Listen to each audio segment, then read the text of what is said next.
നമസ്തേ. ഒരു പകൽ അരമണിക്കൂറിൽ top 7 at 7 തുടങ്ങുന്നു. സ്വാഗതം.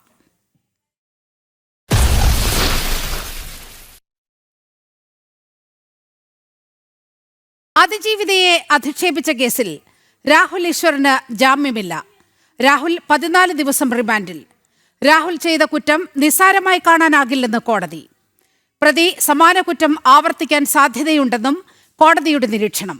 രാഹുൽ ഈശ്വർ സ്ഥിരം കുറ്റവാളിയെന്ന് പ്രോസിക്യൂഷൻ ജാമ്യാപേക്ഷയെ എതിർത്തുകൊണ്ട് നിലപാടെടുക്കുകയായിരുന്നു. ജയിലിൽ നിരാഹാരം കിടക്കുമെന്നാണ് രാഹുലിന്റെ ഭീഷണി. വിവരങ്ങളുമായി എസ് ശാലിനി ചേരുന്നുണ്ട്.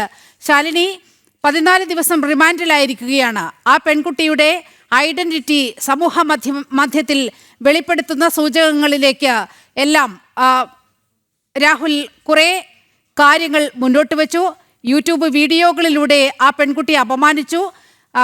ചാനൽ ചർച്ചകളിൽ ആ പെൺകുട്ടിയെ തിരിച്ചറിയാവുന്ന വിധത്തിലുള്ള എല്ലാ വിവരങ്ങളും പുറത്തുവിടുന്ന ഒരു സാഹചര്യമുണ്ടായി. എന്താണ് ഇന്ന് കോടതിയിൽ ഉണ്ടായത്?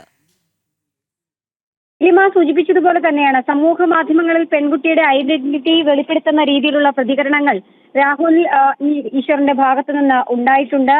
അതുമായി ബന്ധപ്പെട്ട് പിന്നീട് പലരും അത്തരത്തിലുള്ള വിവരങ്ങൾ കൈമാറിയ സാഹചര്യവും പശ്ചാത്തലവും നിലനിൽക്കുന്നുണ്ട്. ഈ ഘട്ടത്തിൽ കൂടിയാണ് സൈബർ പോലീസ് രാഹുൽ ഈശ്വറിനെതിരെ ജാമ്യമില്ലാ വകുപ്പുകൾ പ്രകാരം കേസെടുത്തത്. ആ ജാമ്യമില്ലാ വകുപ്പുകൾ പ്രകാരം എടുത്ത കേസിൽ ഇപ്പോൾ ഔദ്യോഗികമായി അറസ്റ്റ് രേഖപ്പെടുത്തി. അതിന് പിന്നാലെ ഇപ്പോൾ രാഹുൽ ഈശ്വർ ജയിലിലേക്ക് പോയിരിക്കുകയാണ്. 14 ദിവസത്തേക്ക് കോടതി റിമാൻഡ് ചെയ്തതിന്റെ പശ്ചാത്തലത്തിൽ കൂടിയാണ് രാഹുൽ ഈശ്വർ ഇപ്പോൾ കോടതിയിൽ നിന്നും ജയിലിലേക്ക് പോയിട്ടുള്ളത്. തുടർച്ചയായി 12ഓളം വീഡിയോകൾ രാഹുൽ ഈശ്വർ അദ്ദേഹത്തിന്റെ ഫേസ്ബുക്ക് പേജുകൾ വഴി പുറത്തുവിട്ടു. അതിലൊക്കെയും AI ക്രിയേറ്റഡ് വീഡിയോകളും മറ്റ് വിവരങ്ങളും അടക്കം പെൺകുട്ടിയുടെ ഐഡന്റിറ്റി വെളിപ്പെടുത്തുന്ന രീതിയിൽ അതിജീവിതയെ അപമാനിക്കുന്ന രീതിയിലുള്ള പ്രതികരണങ്ങൾ നടത്തി. ഈ ഘട്ടത്തിലാണ് ഇത്തരത്തിലൊരു കേസ് രാഹുൽ ഈശ്വറിനെതിരെ എടുക്കുന്നത്. രാഹുൽ ഈശ്വർ മാത്രമല്ല, മറ്റ് 3 പ്രതികളും സമാനമായ രീതിയിൽ വകുപ്പുകൾ ചുമത്തി പോലീസ് കേസെടുത്ത് അന്വേഷണം ആരംഭിക്കുകയാണ്. അതിൽ ആദ്യ അറസ്റ്റ് രേഖപ്പെടുത്തിയത് ഇന്നലെ വൈകിട്ടോടു കൂടിയാണ് രാഹുൽ ഈശ്വറിന്റെ. അതിനുശേഷം തുടർച്ചയായി നടന്ന ചോദ്യം ചെയ്യലുകൾ, ഒപ്പം തന്നെ ഇന്ന് രാവിലെ കോടതിയിൽ ഹാജരാക്കുന്നതിന് മുന്നോടിയായി തെളിവെടുപ്പടക്കം പൂർത്തിയാക്കി. വിവിധ മേഖലകളിൽ അല്ലെങ്കിൽ വിവിധ ഇടങ്ങളിൽ നടത്തിയ തെളിവെടുപ്പിൽ ഡിജിറ്റൽ രേഖകൾ അടക്കം പോലീസ് കണ്ടെടുത്ത സാഹചര്യത്തിൽ കൂടിയാണ് ഗുരുതരമായിട്ടുള്ള വകുപ്പുകൾ പ്രകാരം ഈ കേസുമായി ബന്ധപ്പെട്ട് ഇപ്പോൾ കോടതിയിൽ എത്തിച്ചപ്പോൾ കോടതിയിൽ നിന്നും തിരിച്ചടി രാഹുൽ ഈശ്വറിന് ഉണ്ടായിരിക്കുന്നു. അങ്ങനെ മണിക്കൂറുകൾ നീണ്ട ചോദ്യം ചെയ്യലിനൊടുവിൽ ജാമ്യാപേക്ഷ തിരുവനന്തപുരം CJM കോടതി തള്ളുന്നു. ശേഷം ഇപ്പോൾ രാഹുൽ ഈശ്വർ കോടതിയിൽ നിന്ന് ജയിലിലേക്ക് പോവുകയാണ്. മെഡിക്കൽ പരിശോധന അടക്കം പൂർത്തീകരിക്കുന്ന സാഹചര്യത്തിലും രാഹുൽ ഈശ്വർ മാധ്യമങ്ങളെ വെല്ലുവിളിക്കുന്നു. ഒപ്പം തന്നെ നിയമ സംവിധാനത്തെ വെല്ലുവിളിക്കുന്നു. തുടർച്ചയായി ഇനിയും താൻ വീഡിയോ ചെയ്യുമെന്ന് പൊതുമധ്യത്തിൽ വീണ്ടും ആവർത്തിക്കുന്നു. ഇതിന്റെയൊക്കെ ഒരു തുടർച്ചയെന്നോണമാണ് പ്രോസിക്യൂഷൻ ഈ തെളിവുകളടക്കം കോടതിയിൽ ഹാജരാക്കുകയും ഒപ്പം തന്നെ ജാമ്യം നൽകരുത്, സ്ഥിരം കുറ്റവാളിയാണ് രാഹുൽ ഈശ്വർ എന്ന് പ്രോസിക്യൂഷൻ വാദിക്കുകയും ചെയ്തു. ഇത് ശരിവെച്ചുകൊണ്ട് പ്രോസിക്യൂഷന്റെ ഓരോ വാദങ്ങളും ശരിവെക്കുന്ന രീതിയിലുള്ളൊരു നടപടിയാണ് ഇപ്പോൾ കോടതിയുടെ ഭാഗത്തു നിന്ന് ഉണ്ടായിട്ടുള്ളത്. അങ്ങനെ രാഹുൽ ഈശ്വറിന് ജാമ്യം നിഷേധിക്കുകയാണ് ചെയ്തത്. 14 ദിവസത്തേക്ക് റിമാൻഡ് ചെയ്ത രാഹുൽ ഈശ്വറിനെ തിരുവനന്തപുരം പൂജപ്പുര സബ് ജയിലിലേക്ക് മാറ്റുകയും ചെയ്തിട്ടുണ്ട്. വരും ദിവസങ്ങളിൽ കസ്റ്റഡിയിൽ വാങ്ങി കൂടുതൽ ചോദ്യം ചെയ്യലുകൾ, നടപടികൾ ഉൾപ്പെടെ സൈബർ പോലീസ് സ്വീകരിക്കും. അതേസമയം തന്നെ കേസിൽ സമാനമായ രീതിയിൽ കുറ്റം ചെയ്തിട്ടുള്ള കോൺഗ്രസിന്റെയും ഒപ്പം തന്നെ KPCCയുടെ വക്താവ് കൂടിയായിട്ടുള്ള സന്ദീപ് വാര്യർ, കൂടാതെ തന്നെ അഡ്വക്കേറ്റ് ദീപ ജോസഫ് സുപ്രീം കോടതി അഭിഭാഷകയാണ്. മഹിളാ കോൺഗ്രസിന്റെ പത്തനംതിട്ട ജില്ലാ സെക്രട്ടറി അടക്കം രഞ്ജിത പുളിക്കൻ അടക്കമുള്ളവർക്ക് വരും ദിവസങ്ങളിൽ ഈ അന്വേഷണ സംഘത്തിന് മുൻപാകെ ഹാജരാകേണ്ടി വരും. എന്നാലും പൊതുസമൂഹത്തിന് മാതൃകാപരമായ ഒരു വിധി, പൊതുസമൂഹത്തിന് ഒരു നല്ല സന്ദേശം നൽകുന്ന, അതായത് സമൂഹ മാധ്യമങ്ങളിൽ ഇത്തരത്തിലുള്ള ലൈംഗിക ആരോപണങ്ങളും അതുമായി ബന്ധപ്പെട്ട പരാതികളും നിലനിൽക്കുമ്പോൾ ഇരയെ അപമാനിക്കുന്ന, ഇത്തരത്തിൽ പെൺകുട്ടികളെ പൊതുസമൂഹത്തിലും പൊതുമധ്യത്തിലും അപമാനിക്കുന്ന ആളുകൾക്കുള്ള ഒരു മാതൃകാപരമായ നടപടി ഇപ്പോൾ കോടതി സ്വീകരിച്ചിരിക്കുന്നു. നീലിമ, ശരി. ഈ അതിജീവിതയെ വേട്ടയാടുന്നവർക്കുള്ള വളരെ കൃത്യമായ മറുപടിയാണ് ഇന്ന് വഞ്ചിയൂർ കോടതിയിൽ നിന്നും ഉണ്ടായിരിക്കുന്നത്. ഇത് സന്ദീപ് വാര്യർക്ക് മുന്നറിയിപ്പാണ്, ദീപ ജോസഫിന് മുന്നറിയിപ്പാണ്, രഞ്ജിത പുളിക്കലിന് മുന്നറിയിപ്പാണ്. വളരെ കൃത്യമായ കോടതി ഇടപെടൽ ഉണ്ടായിരിക്കുകയാണ്. 14 ദിവസം രാഹുൽ ഈശ്വർ ജയിലഴിക്കുള്ളിലേക്ക് പോയിരിക്കുന്നു. വാർത്തയുടെ വിശദ വിവരങ്ങളാണ് ശാലിനി പങ്കുവച്ചത്. ഇതുമായി ബന്ധപ്പെട്ട മറ്റൊരു വാർത്തയിലേക്ക് പോകുമ്പോൾ രാഹുൽ മാങ്കൂട്ടത്തിലിനായുള്ള SIT അന്വേഷണം തുടരുകയാണ്. രാഹുൽ കടന്നുകളഞ്ഞ ചുവന്ന പോളോ കാർ കേന്ദ്രീകരിച്ചാണ് അന്വേഷണം പുരോഗമിക്കുന്നത്. കാർ ഒരു സിനിമാ താരത്തിൻ്റെതാണെന്ന് ഉൾപ്പെടെയുള്ള വിവരങ്ങൾ പ്രത്യേക അന്വേഷണ സംഘത്തിന് ലഭിച്ചിട്ടുണ്ട്. അതേസമയം മാസങ്ങൾക്ക് മുൻപ് സോമോട്ടോ കേസെടുക്കാമായിരുന്ന വിഷയത്തിൽ രാഹുലിന്റെ അറസ്റ്റ് ഉൾപ്പെടെ പോലീസ് വൈകിപ്പിക്കുന്നത് ശബരിമല കൊള്ള മുക്കാൻ വേണ്ടിയാണെന്ന് BJP സംസ്ഥാന അധ്യക്ഷൻ രാജീവ് ചന്ദ്രശേഖർ പറഞ്ഞു. യുവതിയുടെ ബലാത്സംഗ പരാതിയിൽ കേസെടുത്ത 5-ാം ദിവസവും രാഹുൽ മാങ്കൂട്ടത്തിലിനെ കണ്ടെത്താൻ പോലീസിന് കഴിഞ്ഞിട്ടില്ല. ഇന്നലെ പുലർച്ചെ ജില്ലയിലെത്തിയ പ്രത്യേക അന്വേഷണ സംഘം രാഹുലിന്റെ ഫ്ളാറ്റ് കേന്ദ്രീകരിച്ചുള്ള കൂടുതൽ പരിശോധനകളിലേക്ക് കടന്നിരിക്കുകയാണ്. യുവതി മുഖ്യമന്ത്രിക്ക് പരാതി നൽകിയതിന് പിന്നാലെ വ്യാഴാഴ്ച വൈകിട്ടോടെ രാഹുൽ എങ്ങനെയാണ് മുങ്ങിയതെന്നുൾപ്പെടെ അന്വേഷണ സംഘം പരിശോധിക്കുന്നുണ്ട്.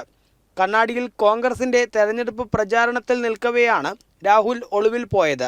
CCTV ക്യാമറകളിൽ പതിയാതെയായിരുന്നു രാഹുലിന്റെ നീക്കം. കണ്ണാടിയിൽ നിന്ന് ഫ്ളാറ്റിലെത്തി പിന്നീട് ചുവന്ന പോളോ കാറിൽ ജില്ല വിട്ടെന്നാണ് അന്വേഷണ സംഘം പറയുന്നത്.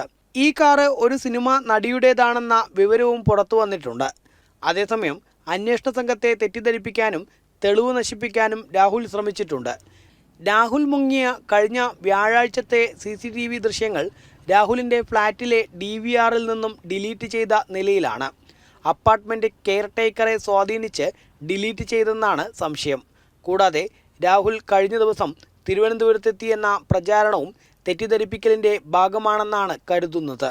എന്നാൽ രാഹുലിനെതിരെ മാസങ്ങൾക്ക് മുൻപേ സോമോട്ടോ കേസെടുക്കാമായിരുന്നിട്ടും എടുക്കാതിരുന്ന പോലീസ് ഇപ്പോൾ അറസ്റ്റ് ഉൾപ്പെടെയുള്ള നടപടികൾ വൈകിപ്പിക്കുന്നത് സ്വർണ്ണക്കൊള്ള ചർച്ചയാവാതിരിക്കാൻ വേണ്ടിയാണെന്ന് BJP സംസ്ഥാന അധ്യക്ഷൻ രാജീവ് ചന്ദ്രശേഖർ പറഞ്ഞു. ഇതൊരു നാടകമാണ്. ഇത് 3-4 മാസം മുമ്പേ സുവമോട്ടോ കേസ് ചെയ്യാൻ കഴിയുന്ന ഒരു സ്റ്റേറ്റ് ഗവൺമെൻറ് എലക്ഷൻ്റെ 4 ദിവസം മുമ്പേ ഈ അറസ്റ്റിൻ്റെ ഒരു നാടകം ചെയ്യുമ്പോൾ അത് എന്തുകൊണ്ടെന്ന് നിങ്ങൾ ചോദിക്കണം. ഞാൻ അതിൻ്റെ ഉത്തരം തരാം. ശബരിമല കൊള്ളയെന്ന് എങ്ങനെയെങ്കിലും ശ്രദ്ധ തിരിക്കണം എന്നാണ് മുഖ്യമന്ത്രിൻ്റെയും ദേവസ്വം മന്ത്രി വാസവൻ്റെയും കടകംപള്ളി സുരേന്ദ്രൻ്റെയും ആവശ്യം. അതുകൊണ്ടാണ് ഈ ഡ്രാമ. ഇതെല്ലാം പണ്ട് ചെയ്യാൻ കഴിയുന്ന ഒരു കാര്യമായിരുന്നു, ചെയ്തില്ല. എന്തുകൊണ്ടെന്ന് നിങ്ങൾ ചോദിക്കണം. എനിക്ക് അതിനെക്കുറിച്ച് ഒരു അഭിപ്രായമുണ്ട്, അത് ഞാൻ പറഞ്ഞു. നിലവിൽ തൃശൂർ, പാലക്കാട്, കോയമ്പത്തൂർ, ബാംഗ്ലൂർ എന്നിവിടങ്ങൾ കേന്ദ്രീകരിച്ചാണ് രാഹുലിനായുള്ള അന്വേഷണം പുരോഗമിക്കുന്നത്. ജനം, പാലക്കാട്. രാഹുൽ മാങ്കൂട്ടത്തിലിനെ വീണ്ടും പിന്തുണച്ച് KPCC അധ്യക്ഷൻ സണ്ണി ജോസഫ്. രാഹുലിന്റെ രാജി ആവശ്യപ്പെട്ടിട്ടില്ലെന്നും അത്തരമൊരു കീഴ്വഴക്കമില്ലെന്നും സണ്ണി ജോസഫ് മാധ്യമങ്ങളോട് പറഞ്ഞു. രാഹുലിനെ ഒളിപ്പിച്ച സ്ഥലം പറഞ്ഞാൽ താനും കൂടി പിടികൂടാൻ വരാമെന്നും പരിഹാസം. തന്റെ പോക്കറ്റിലുണ്ട് രാഹുൽ എന്നും അദ്ദേഹം ആവർത്തിച്ചു. പാർട്ടിക്ക് ഇതുവരെ പരാതി ലഭിച്ചിട്ടില്ലെന്നും സണ്ണി ജോസഫ് കോഴിക്കോട്ട് മാധ്യമപ്രവർത്തകരോട് പറഞ്ഞു. അതെ, മാധ്യമ വാർത്തയല്ലേ. എനിക്ക് കിട്ടിയിട്ടില്ല. അദ്ദേഹം പറഞ്ഞത് തന്നെ എനിക്ക് കിട്ടിയിട്ടില്ല എന്നോ? അതിന്റെ അർത്ഥം തന്നെ എന്താണ്?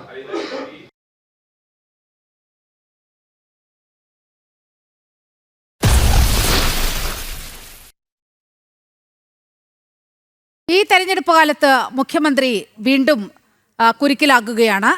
കിഫ്ബി മസാല ബോണ്ട് കേസിൽ ED നോട്ടീസിലെ കൂടുതൽ വിശദാംശങ്ങൾ പുറത്തുവന്നു. മുഖ്യമന്ത്രി 30 ദിവസത്തിനകം മറുപടി നൽകണം. മറുപടി നൽകിയില്ലെങ്കിൽ എതിർകക്ഷികളുടെ സാന്നിധ്യത്തിൽ തീരുമാനമെടുക്കും. പിണറായി വിജയനും മുൻ മന്ത്രി തോമസ് ഐസക്കിനും കിഫ്ബി ഉദ്യോഗസ്ഥർക്കുമായിരുന്നു ED അഡ്ജൂഡിക്കേറ്റിംഗ് അതോറിറ്റി നോട്ടീസ് നൽകിയത്. ഫെമ ചട്ടം ലംഘിച്ചെന്നും വിദേശ വാണിജ്യ വായ്പ ദുരുപയോഗം ചെയ്തെന്നും ED കണ്ടെത്തിയിരുന്നു. കിഫ്ബി ചെയർമാനാണ് മുഖ്യമന്ത്രി.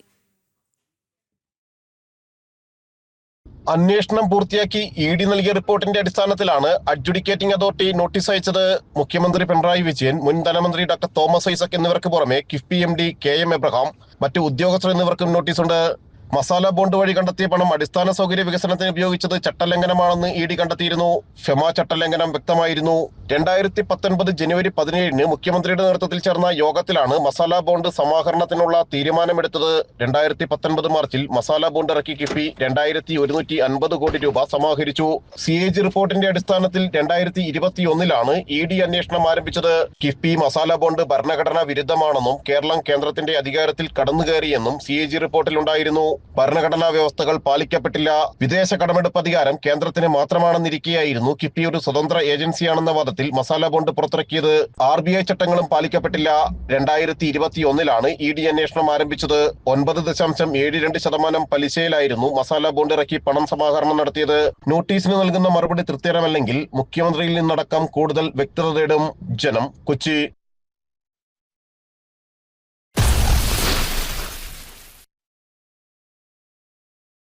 ഇനി SIR-മായി ബന്ധപ്പെട്ട വളരെ പ്രധാനപ്പെട്ട ഒരു വാർത്തയിലേക്കാണ്. സർക്കാരിന്റെ നിലപാട് തള്ളി സംസ്ഥാന തെരഞ്ഞെടുപ്പ് കമ്മീഷൻ സുപ്രീം കോടതിയിൽ വരുന്ന കാഴ്ചയാണ് ഇന്ന് കണ്ടത്. SIR തദ്ദേശ തെരഞ്ഞെടുപ്പിന് തടസ്സമല്ലെന്ന് സംസ്ഥാന തെരഞ്ഞെടുപ്പ് കമ്മീഷൻ സുപ്രീം കോടതിയിൽ സത്യവാങ്മൂലം സമർപ്പിച്ചു. SIR-നും തദ്ദേശ തെരഞ്ഞെടുപ്പിനും വ്യത്യസ്ത ഉദ്യോഗസ്ഥരെയാണ് നിയമിച്ചിരിക്കുന്നത്. തദ്ദേശ തെരഞ്ഞെടുപ്പ് സുഗമമായി നടത്താൻ നടപടികളെടുത്തെന്നും തെരഞ്ഞെടുപ്പ് കമ്മീഷൻ അറിയിച്ചു. വിവരങ്ങളുമായി ജിഷ്ണു കൃഷ്ണൻ ചേരുകയാണ്. ജിഷ്ണു, സംസ്ഥാന സർക്കാരിന്റെ നിലപാട് പൂർണ്ണമായും തള്ളിക്കൊണ്ടുള്ള ഒരു നിലപാട് സുപ്രീം കോടതിയിൽ സമർപ്പിച്ചിരിക്കുകയാണ് സംസ്ഥാന തെരഞ്ഞെടുപ്പ് കമ്മീഷൻ. ഈ SIR ഇപ്പോൾ നടപ്പാക്കുന്നത് തദ്ദേശ തെരഞ്ഞെടുപ്പിനെ ബാധിക്കും എന്ന വാദമുയർത്തിക്കൊണ്ടാണ് LDF-ഉം സംസ്ഥാന സർക്കാരും SIR-നെതിരായ നിലപാട് ഇവിടെ എടുത്തത്. അതിനുള്ള ഒരു തിരിച്ചടിയല്ലേ സംസ്ഥാന തെരഞ്ഞെടുപ്പ് കമ്മീഷൻ തന്നെ നൽകിയിരിക്കുന്നത്? ജിഷ്ണു.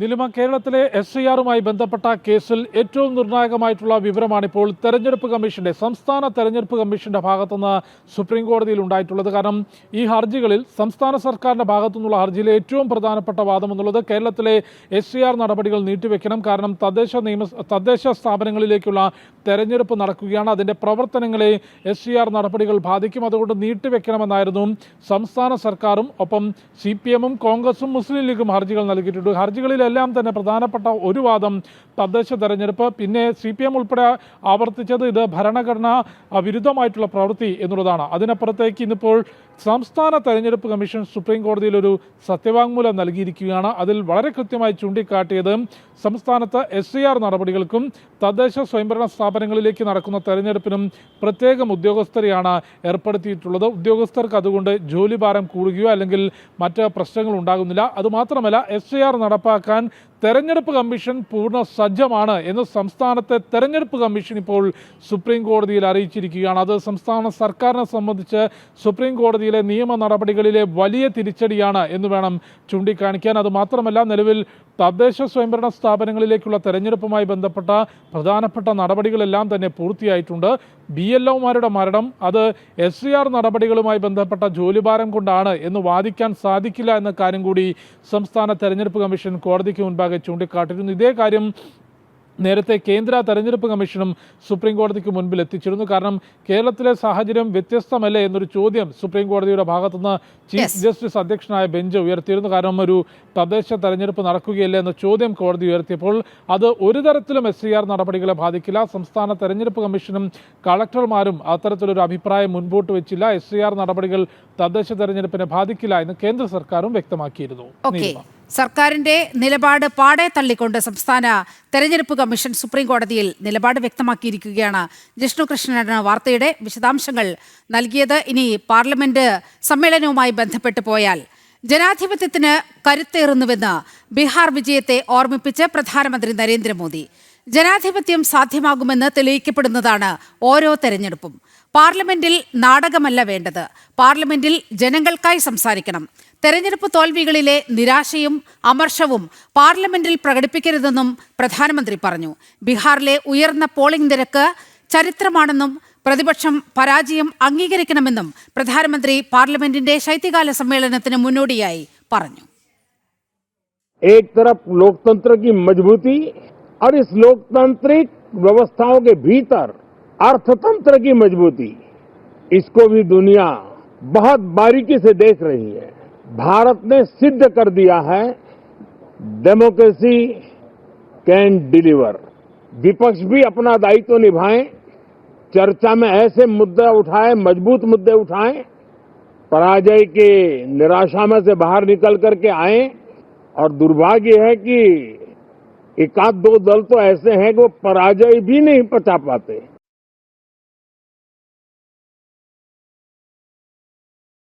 പാർലമെന്റ് സമ്മേളനത്തിന്റെ ആദ്യ ദിനം തന്നെ ലോക്സഭയിൽ വലിയ പ്രതിപക്ഷ ബഹളമാണ് ഉണ്ടായത്.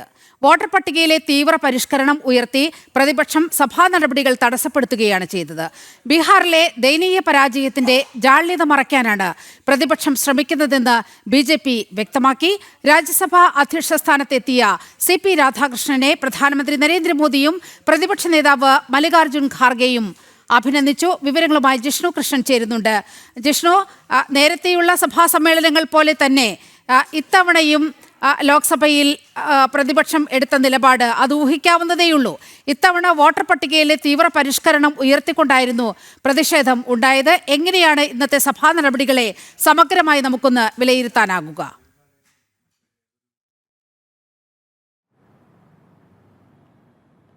നീലിമ, ശൈത്യകാല സമ്മേളനത്തിന്റെ ആദ്യ ദിനം തന്നെ പ്രതിപക്ഷം സഭാ നടപടികൾ തുടർച്ചയായി തടസ്സപ്പെടുത്തിയെന്ന് നമുക്ക് പറയാൻ സാധിക്കും. ലോക്സഭയിൽ പാർലമെന്റ് നടപടികൾ ആരംഭിച്ച സമയം മുതൽ തന്നെ പ്രതിപക്ഷം ബഹളം ആരംഭിച്ചു. ആദ്യം 12 മണിവരെയും പിന്നീട് 2 മണിവരെയും പിന്നീട് ഇന്നത്തേക്കും സഭാ നടപടികൾ പ്രതിപക്ഷ ബഹളം കാരണം നിർത്തിവെക്കുകയാണ് ഉണ്ടായിട്ടുള്ളത്. ബീഹാറിലെ വോട്ടർ പട്ടികയിലെ തീവ്ര പരിഷ്കരണ നടപടി ഉയർത്തിക്കൊണ്ടായിരുന്നു പ്രതിപക്ഷ ബഹളം.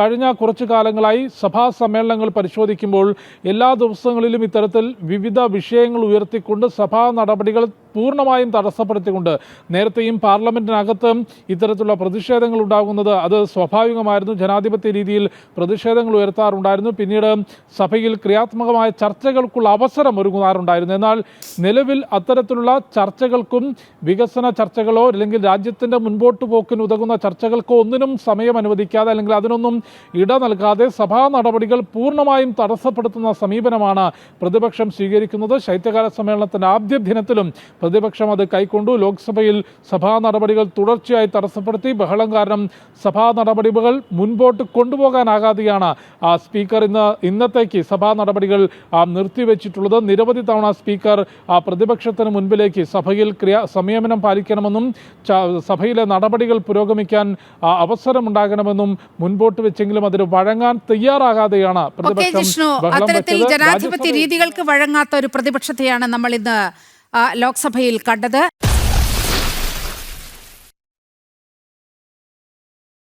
ശബരിമല സ്വർണ്ണക്കവർച്ച കേസിൽ മുൻ തിരുവിതാംകൂർ ദേവസ്വം ബോർഡ് അംഗങ്ങളെ ഉന്നം വെച്ചുകൊണ്ട് റിമാൻഡിലായ മുൻ പ്രസിഡന്റ് A. പത്മകുമാറിന്റെ ജാമ്യാപേക്ഷ. സ്വർണ്ണക്കവർച്ചയിൽ കൂട്ടുത്തരവാദിത്വമുണ്ടെന്ന വാദമാണ് ജാമ്യാപേക്ഷയിൽ ഉന്നയിക്കുന്നത്. ജാമ്യ ഹർജി നാളെ കൊല്ലം വിജിലൻസ് കോടതി പരിഗണിച്ചേക്കും. ശബരിമല സ്വർണ്ണക്കവർച്ച കേസിൽ റിമാൻഡിലുള്ള മുൻ Thiruvithamkoor Devaswom board president A. പത്മകുമാറിന്റെ ജാമ്യാപേക്ഷയിലാണ് സ്വർണ്ണക്കവർച്ച കേസിൽ താൻ മാത്രം എങ്ങനെ പ്രതിയാകുമെന്നുള്ള വാദം ഉന്നയിച്ചിരിക്കുന്നത്. ശബരിമലയിലെ സ്വർണ്ണക്കവർച്ചയിൽ 2019 ബോർഡ് ഭരണസമിതിയിലെ അംഗങ്ങൾക്കും കൂട്ടുത്തരവാദിത്വം ഉണ്ടെന്ന് പത്മകുമാർ വാദിക്കുന്നത്. ബോർഡിന്റെ തീരുമാനപ്രകാരമാണ് എല്ലാ കാര്യങ്ങളും നടന്നിരിക്കെ കൂട്ടുത്തരവാദിത്വത്തിൽ നിന്ന് അംഗങ്ങൾക്ക് ഒഴിഞ്ഞുമാറാൻ കഴിയില്ലെന്ന നിലപാടാണ് പത്മകുമാർ ജാമ്യാപേക്ഷയിലൂടെ വ്യക്തമാക്കുന്നത്. ജാമ്യാപേക്ഷ നാളെ കൊല്ലം വിജിലൻസ് കോടതി പരിഗണിക്കും. ദേവസ്വം കമ്മീഷണറായിരുന്ന N. വാസു, ഉദ്യോഗസ്ഥരായ മുരാരി ബാബു, D. സുധീഷ് കുമാർ എന്നിവർ ചേർന്ന് തയ്യാറാക്കിയ റിപ്പോർട്ടിലാണ് ദേവസ്വം ബോർഡിന്റെ പരിഗണനയ്ക്ക് വന്നിരുന്നത്. കട്ടിളയിൽ പൊതിഞ്ഞ സ്വർണ്ണപ്പാളി എന്നല്ല പിച്ചളപ്പാളി എന്നാണ് ഈ റിപ്പോർട്ടിൽ ഉണ്ടായിരുന്നത്. ഇതിലെ പിച്ചള പത്മകുമാർ വെട്ടിച്ചെമ്പെന്ന് എഴുതി ചേർത്തു. പത്മകുമാർ ഉന്നം വയ്ക്കുന്ന മുൻ ദേവസ്വം ബോർഡ് അംഗങ്ങളായ ശങ്കർദാസിന്റെയും വിജയകുമാറിന്റെയും മൊഴി പ്രത്യേക അന്വേഷണ സംഘം എടുത്തിരുന്നുവെങ്കിലും വിശദമായ ചോദ്യം ചെയ്യൽ നടന്നിട്ടില്ല. എന്നാൽ ഇതിലൊന്നും പങ്കില്ലെന്നാണ് ശങ്കർദാസും വിജയകുമാറും പ്രത്യേക അന്വേഷണ സംഘത്തോട് മൊഴി നൽകിയത്. ജനം, തിരുവനന്തപുരം. ശബരിമല സ്വർണ്ണക്കവർച്ച കേസിൽ CBI അന്വേഷണം ആവശ്യപ്പെട്ട് BJP സംസ്ഥാന അധ്യക്ഷൻ രാജീവ് ചന്ദ്രശേഖർ നൽകിയ ഹർജി ഹൈക്കോടതി അടുത്തയാഴ്ചത്തേക്ക് മാറ്റിവെച്ചു. സ്വർണ്ണക്കവർച്ച മൂലമുണ്ടായ നഷ്ടം സർചാർജായി ദേവസ്വം ബോർഡ് മുൻ ഭാരവാഹികളിൽ നിന്നും ഈടാക്കണമെന്ന് ഹർജിക്കാരൻ ഇന്ന് ഹൈക്കോടതിയിൽ ആവശ്യപ്പെട്ടു. എതിർകക്ഷികളായ ദേവസ്വം ബോർഡ് മുൻ പ്രസിഡന്റ് N. വാസു അടക്കമുള്ളവരുടെ മേൽവിലാസം ഉൾപ്പെടുത്തി തിരുത്തൽ വരുത്താനായാണ് ഹർജി മാറ്റിയത്. ഹർജിയിലെ ഓഡിറ്റ് ആവശ്യം ഉൾപ്പെടെ നേരത്തെ ഉത്തരവായി ഇറക്കിയതാണെന്ന് കോടതി ചൂണ്ടിക്കാട്ടി. എന്നാൽ സ്വർണ്ണക്കവർച്ചയിലെ നഷ്ടം ദേവസ്വം ബോർഡ് ഭാരവാഹികളിൽ നിന്നും ഈടാക്കേണ്ടത് അനിവാര്യമാണെന്ന് രാജീവ് ചന്ദ്രശേഖറിന്റെ അഭിഭാഷകൻ ബോധിപ്പിച്ചു. ഒരു ഇടവേള കൂടി.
വൈക്കം മഹാദേവ ക്ഷേത്രഭൂമിയിൽ വ്യാപക കയ്യേറ്റം. ക്ഷേത്രഭൂമി രേഖകളിൽ റവന്യൂ പുറമ്പോക്കായി കയ്യേറ്റത്തിന് സർക്കാരും ദേവസ്വം ബോർഡും ഒത്താശ ചെയ്തതായി പരാതി. 2023 ഡിജിറ്റൽ സർവേയിലാണ് ക്ഷേത്രഭൂമിയും റവന്യൂ പുറമ്പോക്കായി മാറിയത്. ക്ഷേത്രഭൂമിയുടെ യഥാർത്ഥ രേഖകൾ നഷ്ടപ്പെടുത്തുന്നതായാണ് സംശയം. ഭൂമി കയ്യേറ്റക്കാർക്ക് കൂട്ടുനിന്ന് ക്ഷേത്രഭൂമികൾ നഷ്ടപ്പെടുത്തുന്ന സമീപനമാണ് റവന്യൂ വകുപ്പും തിരുവിതാംകൂർ ദേവസ്വം ബോർഡും സ്വീകരിക്കുന്നത്. 1911 സർവേ സെറ്റിൽമെന്റിൽ കൃത്യമായ ഭൂരേഖകൾ ഉണ്ടെന്നിരിക്കെ യഥാർത്ഥ രേഖകൾ റവന്യൂ വകുപ്പിന് കൈമാറി ഡീറ്റെയിൽ സർവേയിൽ തിരുത്തൽ വരുത്താനുള്ള നടപടികൾ എടുക്കുന്നതിൽ തിരുവിതാംകൂർ ദേവസ്വം ബോർഡിന് വലിയ വീഴ്ചയാണുള്ളത്. 11.62 ഏക്കർ ഭൂമിയാണ് വൈക്കം ക്ഷേത്രത്തിനുള്ളത്. 2.5 ഏക്കറോളം ഭൂമി നഷ്ടപ്പെട്ടു കഴിഞ്ഞു. വൈക്കം ക്ഷേത്രത്തിന്റെ കീഴൂട്ട് ക്ഷേത്രമായ കാലാക്കൽ ക്ഷേത്രഭൂമിയും നഷ്ടപ്പെട്ടിട്ടുണ്ട്.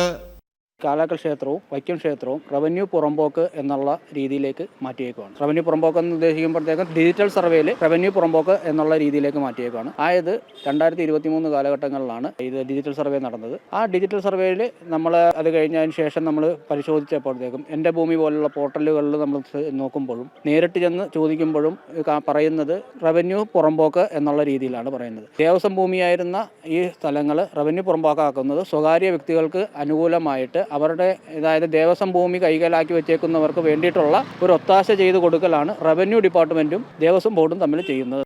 സംസ്ഥാനത്ത് പല ഭാഗങ്ങളിലും ഏക്കർ കണക്കിന് ക്ഷേത്രഭൂമികളാണ് റവന്യൂ പുറമ്പോക്കുകളാക്കി അന്യാധീനപ്പെടുത്തുന്നത്.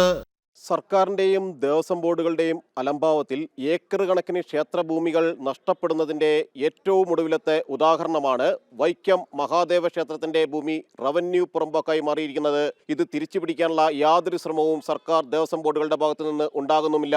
ക്യാമറമാൻ ഗോപകുമാറിനൊപ്പം ജിജീഷ് കരുണാകരൻ, ജനം, കൊച്ചി. യുക്രൈന്റെ പരമാധികാരം ഉറപ്പാക്കുക കൂടിയാണ് നിലവിലെ ചർച്ചകളുടെ ലക്ഷ്യമെന്ന് മാർക്കോ റൂബിയോ. ചർച്ചകളിൽ പ്രതീക്ഷയുണ്ടെന്ന് യുക്രൈൻ പ്രതിനിധി റസ്തം ഉമറോവ് അറിയിച്ചു. ഫ്ലോറിഡയിലാണ് റഷ്യ സമാധാന ധാരണകൾ സംബന്ധിച്ച് ചർച്ച നടന്നത്.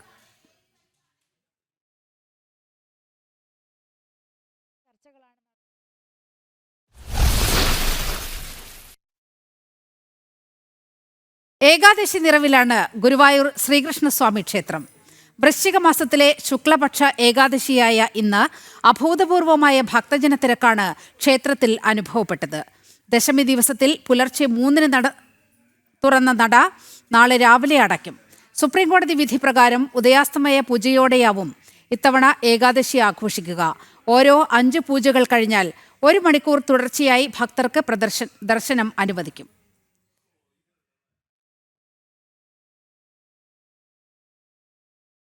ഇതോടെ ഈ വാർത്താ ബുള്ളറ്റിൻ പൂർണ്ണമാകുകയാണ്. നമസ്തേ.